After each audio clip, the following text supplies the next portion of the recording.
Hey, Dave Stallman here. Let's do some good math on the topic of composition of functions. Composition of functions means that we substitute one function into another function. But before we do that, let's just explain how this works. Let's say that we have a function like, here we'll start simpler. Y equals x minus 2. And we are used to doing something like this. Find y when x equals 5. And what we do is we take this 5 and we substitute it in for the x value. Okay? Now with functions, what we do is we rewrite this as f of x equals x minus 2. And instead of saying find y when x equals 5, what we do is we write f of 5. This basically means find the value of the function when x equals 5. This says the same thing, find the value of y when x equals 5. It's just written differently. And what we do is wherever there's an x, we substitute a 5. Now, composition of functions is more complicated because instead of substituting a number, we're going to substitute another function. So say, for example, that we have one function that is f of x equals x minus 2, and we have another function, g of x, which is x squared.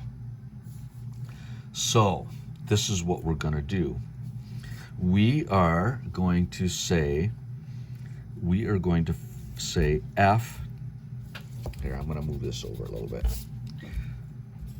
f of x, and instead of putting a number in here like we did here, instead of putting a number like 5 in, we're going to put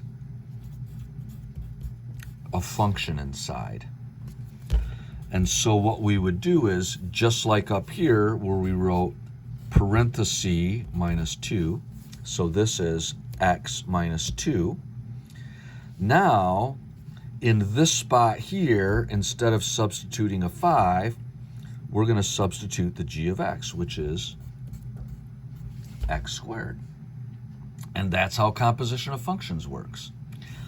Now, I should tell you that there are two ways to write this. We could also write f of g of x, and that's a little circle right there. And this symbol means the same as this, okay? Now, what if we did f of g of 5, or f of g of 5? Well, what you would do is, now, wherever there's an x, we would put the 5. So let's see, 25 minus 2 is 23, okay? So that's how composition of functions works. Now, what would happen if we did it the other way? What if we said g of f of x, or g of f of x?